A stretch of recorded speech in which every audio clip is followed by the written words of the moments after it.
L'amour est enfant de bohème, il n'a jamais... Ah, vous êtes là? Je ne vous ai pas entendu. Il faut dire que quand on est sous la douche, on ne pense pas à l'eau chaude. En tout cas, pas à la manière dont elle est chauffée. Et pourtant, qu'est-ce qu'on en consomme de l'eau chaude? Tenez, une douche comme celle-ci, c'est 40 litres d'eau à 40 degrés. Quand on se rase ou quand on se lave les mains au lavabo, on tire 3 litres d'eau chaude. Et la vaisselle, quand on la fait à la main, on utilise à chaque fois 15 litres d'eau chaude environ. Bref, un adulte consomme en moyenne 80 litres d'eau chaude par jour. 80 litres à 40 degrés. Pour vous donner une idée, c'est l'équivalent de plus de 50 bouteilles comme celle-ci. Et cela pour un adulte seulement. Mais ça peut aller jusqu'à 400 litres d'eau chaude par jour pour une famille de 4 personnes avec 2 enfants. En fait, l'eau chaude nous semble acquise. On a l'impression que d'emblée, elle existe comme ça, chaude. Personne ne se pose jamais de questions sur la manière dont elle est chauffée, sauf justement quand il n'y a plus d'eau chaude. Ça, c'est ce qu'on appelle une douche écossaise. Et finalement, quand on se penche un petit peu sur le sujet, eh bien, pas mal de questions nous viennent à l'esprit. Pour y répondre, nous allons aller voir ce qui se passe à l'intérieur d'un ballon d'eau chaude. Nous allons découvrir les dernières innovations technologiques dans ce domaine et nous verrons comment réaliser des économies d'énergie tout en produisant de l'eau chaude.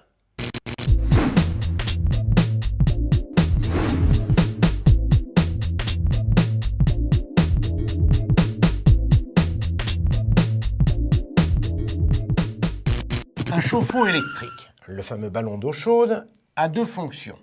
Chauffer de l'eau et la stocker. La chauffer la nuit, quand les tarifs de l'électricité sont les plus avantageux, et la stocker pour pouvoir la consommer chaude, à température constante, à tout moment de la journée. Alors du ballon d'eau chaude, on a une image un peu simpliste, celle d'un gros réservoir, tout blanc, sans vraiment savoir ce qu'il y a à l'intérieur. Et bien justement, je vous propose de découvrir ce qu'il y a sous le capot. Un chauffe-eau, pour faire simple, fonctionne un peu comme une grosse bouilloire électrique. Une résistance est immergée dans le bas de la cuve et chauffe l'eau à la température souhaitée grâce à un thermostat. Pour que l'eau reste chaude toute la journée, la cuve est entourée d'une couche de mousse isolante. L'eau chaude est ainsi conservée comme dans une grosse bouteille thermos. Et lorsque l'on prend une douche, on prélève de l'eau chaude qui est automatiquement remplacée par de l'eau froide qui sera à son tour réchauffée durant la nuit suivante. Alors bien sûr, l'une des premières questions qu'on se pose quand on choisit un chauffe-eau porte sur sa capacité. 50 litres, 100 litres, 200 litres ou plus. Avant de sortir la calculette, il faut savoir qu'à l'intérieur du ballon, l'eau est chauffée en moyenne à 65 degrés Celsius. Or, personne ne prend une douche à 65 degrés. On se brûlerait. En fait, quand on tire de l'eau chaude, il s'agit d'un mélange de l'eau à 65 degrés et de l'eau froide pour que l'eau de la douche, par exemple, atteigne environ 40 degrés. Ce qui veut dire qu'avec un ballon de 200 litres, par exemple, 200 litres d'eau chauffée à 65 degrés, on obtient environ 400 litres d'eau à 40 degrés. C'est ce qu'on appelle le V40, le volume d'eau chaude disponible à 40 degrés. Cette notion est très importante au moment où l'on fait son choix. En effet, à capacité identique, plus un chauffe-eau possède un V40 élevé, plus il est performant. On vient de le voir, un chauffe-eau électrique fonctionne en gros comme une bouilloire. Or, tous ceux qui utilisent une bouilloire ont observé qu'à la longue, la résistance s'entartre. Eh bien, les chauffe-eau électriques sont logés à la même enseigne. Les résistances qui sont directement plongées dans l'eau, des résistances que l'on dit blindées ou thermoplongées, risquent à la longue, elles aussi, de s'entartrer. Le problème, c'est que lorsque le dépôt de tartre est trop important, la résistance ne peut plus chauffer correctement. On risque alors de ne plus avoir d'eau chaude. Une seule solution dans ce cas, changer la résistance en vidangeant au préalable le chauffe-eau, ce qui franchement n'est pas très pratique. Pour éviter de telles situations, les ingénieurs ont développé la résistance stéatique, une résistance qui est protégée par un fourreau. De cette manière, la résistance n'est plus en contact direct avec l'eau. En plus, la surface d'échange du fourreau, qui est 2 fois plus grande que celle d'une résistance blindée, assure une meilleure répartition de la chaleur. Du coup, la température nécessaire pour chauffer l'eau n'est plus que de 85 degrés au lieu de 125. C'est mieux car le tartre se forme plus facilement quand la température est plus élevée.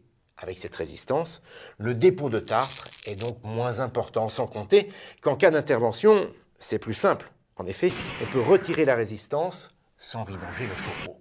Si on se résume, la résistance stéatite est donc incontestablement plus performante. Mais le tartre n'est pas le seul problème que rencontre un chauffe-eau. Il y a aussi la corrosion due à l'eau et plus précisément à la composition de l'eau. Cette composition varie d'une région à l'autre et parfois d'une commune à l'autre au sein d'une même région. Pour un chauffe-eau, la qualité de l'eau peut se résumer à 2 critères. D'abord, sa dureté ou son degré TH. Plus une eau contient du magnésium et du calcium, plus elle est dure, ce qui est bon pour la protection de la cuve. Ensuite, il y a son caractère corrosif, lié à la quantité de nitrate, de chlorure et de sulfate, des éléments qui favorisent la corrosion des métaux. Autrement dit, les cuves étant en acier, eh bien, les chauffe-eau sont sensibles aux attaques de l'eau. Sans protection, ils peuvent s'oxyder, autrement dit rouiller, puis percer. Pour éviter ce phénomène, on les protège en les recouvrant d'une couche d'émail. Grâce à sa composition, l'émail forme une barrière qui résiste très bien aux changements de température et de pression qui règnent à l'intérieur d'un chauffe-eau. Cela dit, la porosité naturelle de l'émail permet malgré tout à l'eau d'entrer en contact par endroits avec l'acier. Par conséquent, si cette protection par émaillage est nécessaire, elle n'est pas suffisante. C'est la raison pour laquelle elle est toujours couplée à une protection complémentaire. Il en existe plusieurs types et nous allons voir de plus près comment elles fonctionnent. Une des solutions consiste à placer une anode en magnésium dans la cuve. En présence d'eau, un courant électrique apparaît spontanément entre le magnésium et l'acier de la cuve. Sous l'effet de ce courant, l'anode se dissout et le magnésium libéré se dépose sur les parois de la cuve qui s'en trouvent protégées. Le problème, vous l'aurez sûrement deviné, c'est que plus le temps passe, plus l'anode en magnésium se dissout jusqu'à finir par disparaître totalement. Voilà pourquoi on parle d'anode sacrificielle. Plus d'anode, plus de protection, le chauffe-eau finit par percer et vous n'avez plus d'eau chaude. Une autre solution consiste à placer une anode en titane, inusable cette fois.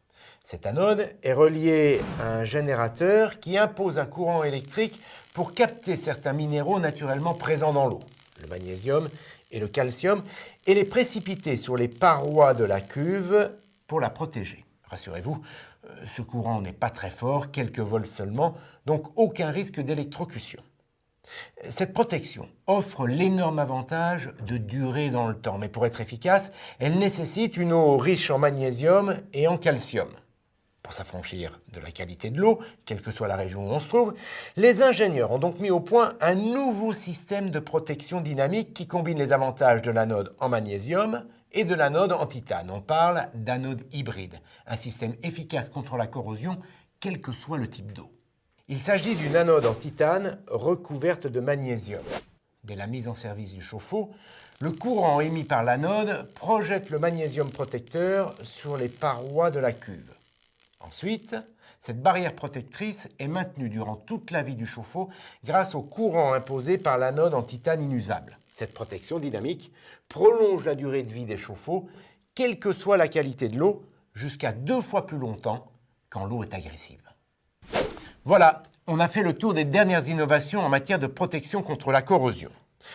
En matière d'économie d'énergie, les chauffe-eau ont aussi considérablement progressé. En effet, les résistances stéatites, plus performantes que les résistances blindées, les nouvelles protections contre la corrosion, plus les thermostats électroniques, plus précis que les thermostats mécaniques, permettent de réaliser 8% d'économie d'énergie. Mais ce n'est pas tout. Comme dans beaucoup de cas, les économies d'énergie passent d'abord et avant tout par une meilleure optimisation de la consommation, ce qui est grandement facilité par l'intelligence embarquée dans les nouvelles générations de chauffe-eau. Tenez, un exemple. Les enfants sont absents la semaine. Ils ont l'habitude de rentrer le week-end. Eh bien, avec cet équipement, le chauffe-eau adapte automatiquement la température de chauffe pour produire la bonne quantité d'eau chaude nécessaire en semaine et le week-end. En plus, vous gardez toujours un œil sur la quantité d'eau chaude disponible. Allez, un autre exemple pour la route. Au moment de partir en vacances, vous programmez l'arrêt du chauffe-eau et sa remise en route automatique pour avoir de l'eau chaude à votre retour. Avec ces innovations, c'est jusqu'à 20% d'économies d'énergie qui sont réalisables. L'utilisation des énergies renouvelables est aussi un levier pour faire des économies d'énergie. Alors quand on parle d'énergie renouvelable et de chauffe-eau, on pense en priorité au chauffe-eau solaire. Une petite précision. Dans ce cas, l'énergie solaire n'est pas utilisée pour produire de l'électricité, mais pour chauffer l'eau. Les panneaux solaires réchauffent un liquide, de l'eau mélangée à de l'antigel en l'occurrence, qui à son tour va réchauffer l'eau contenue dans la cuve. Cette solution est performante sur le plan énergétique, encore faut-il avoir une toiture ou une terrasse suffisamment ensoleillée. Une autre solution a aujourd'hui le vent en poupe, le chauffe-eau thermodynamique. Le principe est ingénieux, il s'agit de récupérer les calories de l'air pour les transmettre à l'eau. Pour cela, on va utiliser une pompe à chaleur associée à un chauffe-eau qui fonctionne avec un fluide frigorigène. Je vous explique le principe. Au contact de l'air ambiant, le fluide se réchauffe et se transforme en gaz.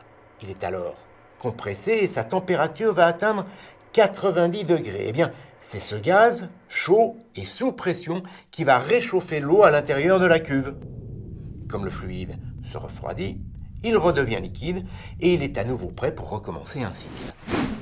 Avec ces chauffe-eau thermodynamiques, on peut réaliser jusqu'à 70% d'économie d'énergie. Alors je sais ce que vous allez me dire, ils coûtent plus cher à l'achat que des chauffe-eau classiques. C'est vrai, mais il faut savoir qu'ils bénéficient d'un crédit d'impôt. Ça ne fait pas tout, mais quand on ajoute les économies qu'ils nous font réaliser, eh bien au bout de la 4e année, le surcoût est amorti. Et au-delà, eh bien ces chauffe-eau thermodynamiques deviennent plus rentables.